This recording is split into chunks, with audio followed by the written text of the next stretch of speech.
Bella Goth has recently returned from a rather pleasant visit to the farmer's market. We had an unexpected run-in with Bella's former parents-in-law, Gunther and Cornelia Goth Sr., and I had kind of been worried that the whole thing was a bit awkward because Bella used to be married to their son, but they turned out to be super loving and gentle towards Cassandra the Second, and I realized that they are cat people. They have 2 cats of their own, and we had been looking for new friends for Cassandra the Second because we threw a party for some of Bella's friends, and none of them seemed very interested in Cassandra the Second, so we're definitely on the lookout for cat lovers. Oh my gosh, Bella's getting up for an emergency toilet stop. We also sold all the vegetables that were in our inventory, and we bought some carrot seeds. And I think I definitely want to plant some carrots for Bella's garden. It's looking a little bit like a mess, but I think it would be good to carry that on because I think it's a fun little side hobby when we're not too busy prioritizing other things. We had been expecting our lover Neil at the party we threw, the welcome party for Cassandra the Second, but he kind of didn't turn up. And it was kind of one of those things where we'd invited him separately to everybody else, and Bella just got so busy with the other guests, and actually she wasn't having that much fun. The party was kind of a little bit of a flop for her, but I feel like Bella is really missing Neil now. I think it's been really great having Cassandra the Second around the house and not being so bothered by who we're dating or kind of worrying about companionship outside of the house. I think having a companion animal in the house has been really wonderful, especially considering I don't think Bella was necessarily a cat person, but I do feel we're ready to continue pursuing things with Neil. The carpool is arriving in an hour.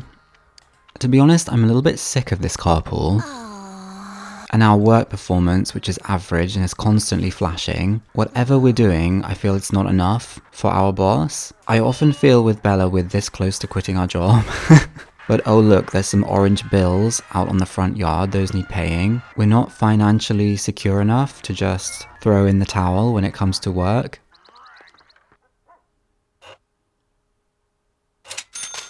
Okay, so Bella's paid the bills. The carpool should be arriving any minute. Oh, there it is. Yeah. She's so fed up, she will not even autonomously get in the car. I'm gonna have to direct her to get in the car to go to work. I'm sorry, Bella. I mean, you are a musician, getting to use all your creative skills, your musical talent. But I don't know, I think lately we're just a little bit overworking because we just don't earn very much. And Bella has put so much into this career. I mean, it feels like she has. It feels like she's been in this career for ages and not got that far. And it's quite long hours as well. Okay, well, we're back from work. If Bella's not too miserable, it would be nice to maybe do some planting, plant some carrots. And I'm hoping the carrots won't get ruined now that we have Cassandra the Second. And we've got lots of other cats, stray cats, on our lot a lot of the time, so hopefully if there are any pests, they'll get chased away. So let's water those carrots. I think we'll just do 1 plot of carrots for now and see how they do, and then maybe we'll plant some more later. Cassandra the Second's litter box is looking a little bit disgusting, so I think we're gonna clean that out before we head to bed. Ew. I did also notice that Bella was getting waked up a lot more by ghosts recently. I really need her to sleep through the night. Okay, I say that and we get waked up by cousin. It's 6 a.m, but Bella was not ready to get up. I feel like this didn't used to happen. Like the ghosts would roam the house at night, but they wouldn't actually wake her up. And it's really quite annoying because it makes it hard for her energy to be filled and for her to have enough energy all day. Like seriously, she's just gotten back into bed and then uncle's come and woken her up again. If I were a ghost, I'd be bored of doing that by now. It's like you know what reaction you're going to get if you go into somebody's bedroom at night and try to spook them. They're going to wake up, they're going to be frightened, they're going to be frustrated, and then that's it. Like, aren't you bored? Find a new hobby or something. Or go back to your grave and rest. That's the whole point of being dead. You get to rest. Okay, Bella, we're gonna give up on going back to bed because it's 7:30 and you're hungry. Cassandra the Second doesn't seem very spooked by ghosts. I see them trying to spook her sometimes, but I feel like she doesn't get too fazed by them. Well, Bella is off to work again. Her energy is already half empty and it's not even 11 a.m. I feel like we're gonna have to do something about these ghosts. I've noticed with the large number of strays on the lot, the food bowl for Cassandra the Second gets empty really quickly. So I really have to remember to keep an eye on that because there are so many pets eating from it. But Bella is so tired now coming home from work. I wanted to call up the Goth seniors and weed the garden, and she just doesn't have the energy for anything.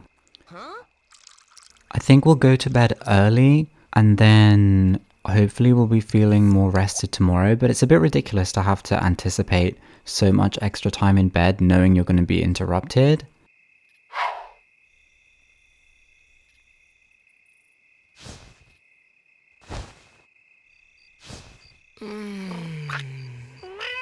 Well, it's morning time. Bella is feeling refreshed, I think. She's got full energy, which makes a change. I'm thinking we're going to maybe have the day off today and call over the Goth seniors. I know that Gunther has a job, so I don't know if he'll come over. I suppose it depends what time his job starts. I don't think Cornelia has a job, so we should be able to call her at any time. And then there's always the possibility of just running into them again at a community lot. Okay, so we called Gunther and he says, on my list of favorite things to do, seeing you is at the bottom. Let's try him one more time. So I think some Sims are just a bit shy the first time you call them. See, now he thinks that our place might be more interesting. I'm gonna call Cornelia as well.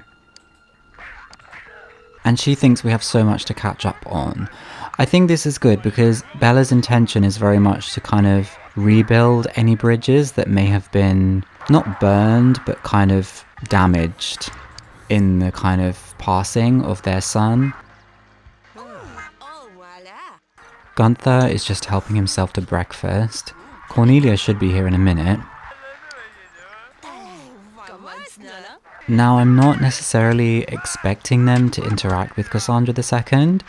It's more like they're here and we're kind of opening up to them. So if they want to interact, they can. There's no expectation. It's more just like a gesture of goodwill on Bella's part to invite them over. And the carpool has come and gone, so we've safely missed that.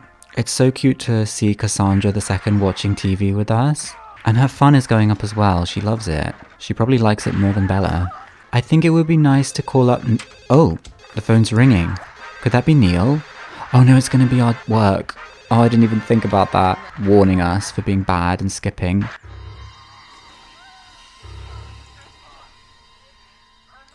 I was literally about to say, why don't we call Neil now and see if he wants to come over. This is less about Neil meeting Cassandra the Second because he's already met her. It's more about us just wanting to spend some time with him.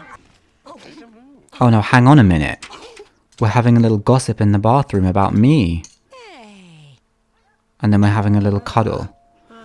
Now, I don't take too kindly to gossiping. To be fair, they did that in the bathroom, so I wouldn't have actually heard that.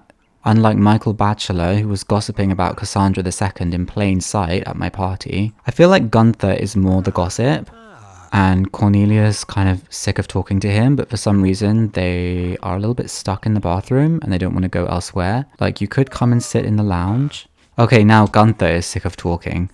Whatever, I'm gonna just leave them to it. Neil is here. Okay, but Bella really needs the toilet, so it's kind of annoying that they're standing there. Cornelia, get out of the bathroom. Okay, but Gunther is gossiping about Cassandra the Second. Gunther, I have to ask you to leave. I'm sorry, I don't tolerate it. To be honest, this is even worse than the Michael Batchelor situation because he had not already pretended to be nice to Cassandra the Second, whereas Gunther had. And now he's talking bad about her in my house, so yeah, you need to leave. Okay, and now Cornelia's doing the same thing. You think Bella's gonna tolerate that? I'm sick of you. Get out. No, I've had enough. Get out. You guys are two-faced. That's worse. If you don't like cats, I can respect that. If you don't like my cat and you say it to my face, I can almost respect that. But if you pretend to like my cat and then talk bad about her, I'm not gonna tolerate it. Okay, Neil, I'm gonna come talk to you. Please don't talk bad about my cat. Oh my gosh, we have a lost friend. Benedict? No, really? Well, he hasn't exactly made an effort to stay in contact with us. Not that we particularly want him to. Honestly, good riddance. I feel like that's definitely evidence of Bella having been more into Benedict than he was ever into us, because our daily relationship with him is 71, which is quite high. Oh look, Neil was just petting this cat here. That's not my cat, that's a stray cat. I mean, they're very cute, but to be fair, Cassandra the Second is sleeping. Okay, and now Neil is petting Tucker the dog. So he likes dogs too. Okay, I'm feeling a little bit better. I'm feeling a little bit reassured, even though it's not Cassandra the Second, which would be nice. Oh, she's right there. She's right there eating. Neil, are you gonna pet her next? Please do. Please be nice to my cat. Please somebody be nice to my cat. Neil, you are a sweetheart. I knew it. I knew you were a good person. I knew you were a kind person. The less that's said about my ex-in-laws, the better. So if I try and talk about cats with you, you're still not interested? Okay, maybe you like cats in a kind of they're cute and I'll pet them kind of way, but you're not obsessed about having conversations about them. You're more interested in other things. I respect that. As long as you're respectful towards animals, I think we're fine. Cassandra the Second and Neil's relationship is really on the up, so this is quite exciting. If, you know, one day, Neil, you were to become Cassandra the Second's father, then it's good that you're developing a foundation for your relationship. Bella is just watering her carrots, and then we're probably going to go to bed. Oh, and it looks like Neil is leaving anyway. He's not had much fun. Well, I think this has been an okay day. I'm thoroughly disappointed in the Goth seniors, but Neil has really stepped up right when I needed him to, and I think that's a really good display of character because Bella was feeling down and really disappointed.